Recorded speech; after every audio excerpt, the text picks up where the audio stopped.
America, it's a war zone. Can I get an amen? Not only is America a war zone, but everywhere that America touches seems to become a war zone, folks. And we're going to talk this afternoon about why you've been sold out. We were talking about being sold out this morning. Go back and check the video if you ain't watched it, son, if you got the time, or ma'am, whatever the case may be. Jennifer Harold, thank you for sponsoring the coffee this afternoon. I leave that link down there every morning, hopeful.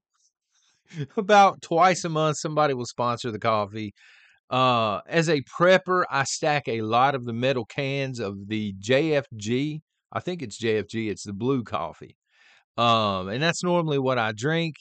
But when you folks, Jennifer, again, thank you. When you folks do support the coffee and sponsor the coffee, I get to get the fancy bagged stuff from the local food line or Walmart or whatever. But anyway, why have we been sold out? Why? Oh, this is going to be one of those videos where YouTube has got that deal out, that magnifying glass, and they're looking at it like this. I'm telling you right now. Hit like and subscribe if you don't mind, in case the channel's here tomorrow. Just saying. We've been sold out because of the military-industrial complex. Straight up. There it is. In case you got a busy afternoon, there it is. Now you know. You can go ahead and click off, I guess. But I'm going to go into great detail as to why we've been sold out. The military-industrial complex. So the United States this year, or I think it was 2023, it's actually more this year. What I pulled up was 2023. Spent $842 billion on national defense. That is not money that we have sent to Taiwan. That is not money that we have sent to South Korea, gifted them, or Ukraine, or whomever, Israel. That is money that we're using on our own national defense. Again, $842 billion. So for 1 year. So to put this into perspective, China, Russia, India, Saudi Arabia, the UK, Germany, France, South Korea, and Japan all spend less combined. All of those countries, the heavy hitters, combined spending on their military, we actually still spend more. That's crazy when you think about it. So how does this happen? How do we have a Congress that has sold us out to the point where we're spending that kind of money? We're not spending that on education. You would think so, because we're way down the list in terms of how educated we are. We're not spending that on health insurance. We're definitely not spending that on the veterans. We're not taking care of our homeless out here. We're not spending it on a border wall. I know it's a shocker, right? But we're spending it on our military. And let me just say, I'm not against spending on the military. I think our military needs to be taken care of. We do need a strong military, but I mean, come on, let's be honest. $842 billion when you are a broke country. How many trillions of dollars of debt do we have? It's crazy. Here's how it happens. Annually, $247 million gets spent in lobbying money, right? By 820 lobbyists that are connected to the military complex, okay, the military-industrial complex. The complex actually has more lobbyists than we have congressmen and women. Let that sink in for a second. We've got X amount of lawmakers. They have more lobbyists than we have lawmakers. And they're just throwing, again, almost, $247 million. The four major companies in, again, the military-industrial complex, these four combined earn $700 billion a year. That's their annual income. Okay. in case you were wondering. And I'll hear, why is America the world's police officer? I see this in the comments sometimes, and I used to ask the same question. Why are we the world's police officer? Why are we all over the world telling people how to live, right? The more recent one is, why are we funding both sides of this war? When you look at Israel and you look at, the Palestinians, a lot of the stuff that the Palestinians are using is coming from Iran, and it was funded by us, right? So weapons that were funded by the United States are being shot into Israel, and then Israel's shooting them down with U.S. funded weapons. Our weapons versus our weapons. Kaboom. You know what I'm saying? And people are asking, well, now you know. Now you know. War is a huge business. And anytime somebody's cornered, they'll go in front of Congress, or sometimes the lobbyists will speak out and they'll say, why do we continue to spend this kind of money? You take a congressman and you put him in a corner, and you say, look, why are we spending $842 billion annually on national defense? They will say, they give you this blanket statement, well, we do it to keep our country safe. And as we are about to establish, again, our country is actually a war zone. Spoiler alert, America is not safe.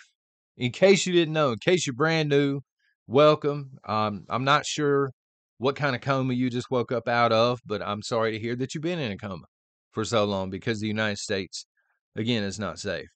In fact, right now, colleges, many Ivy League colleges, but this whole deal is spreading. We knew it was coming, right? The Summer of Love 2.0, as many of you have pointed out. We knew it wasn't going to be safe. We knew it was going to be a gnarly summer. It's going to continue to spread, okay? But many colleges now, in the Ivy League at least, are switching to virtual learning. It's not even safe for their students to walk across their own campuses right now, because the protests are turning violent. The police are everywhere. It's of course, it's getting out of control. Most of our border towns look like war zones, literal war zones. I'll see, video of ranchers that have to go to the feed store across town, and they're strapped up with ARs, because they don't know what they're going to run into going back and forth to whatever it is, Rural King, Tractor Supply, whatever they happen to have in their area. New York City, as many of you already know, they literally have armed soldiers in the subway because it's no longer safe. And that's still not enough. The crime is still exploding in New York City, right? It is what it is. Let me put it into perspective. How safe is the United States? Well, we spend all of this money to keep Americans safe. That's the sales pitch each and every year, and then they just pass this through wholesale, right? Egypt, Iraq, Pakistan, and Russia per capita have lower crime than the United States. Let me name those off again, right? Egypt, Iraq, Pakistan, and Russia. And so what that means actually is, per 1,000 people, there's more crime and more violent crime in the United States than there is in Egypt or Iraq or Pakistan or Russia. There are others on the list, but those four stand out glaringly. Okay? Because they're not spending anywhere near what we're spending in terms of national defense. And they're safer countries. I don't know. You let me know what you think on that. War is profitable. You know what I'm saying? The United States has a bad habit, again, getting into the world police officer deal for a second. The United States has a really bad habit of being deployed all over the world, causing instability. You can even point to some of the three-letter agencies. Hopefully y'all know who I'm talking about. And if you do, leave a comment so other people know, right? I can't really say it here, but some of the three-letter agencies, they will go around the world. They will cause instability, or they will begin to cause soft coups, sometimes military coups. So the whole region becomes unstable, and then the United States sweeps in, right? And we're there, the military industrial complex at that point. They're making a lot of money. Then after the fact, we get to nation build. There's more money to be made. It's war is a business for these people, okay? Um, I mean, it just is. These people are getting rich off of war, off the continuous war. Look how many war and how many conflicts the United States has been directly involved in since World War II. Since 1945, how many conflicts and how many long-term wars have we been involved in? This is how these people stay rich. Um, who are the top lobbying companies here in the United States? People always ask, well, who's really in charge of the United States? I've even asked that, who's really in charge over here in the USA?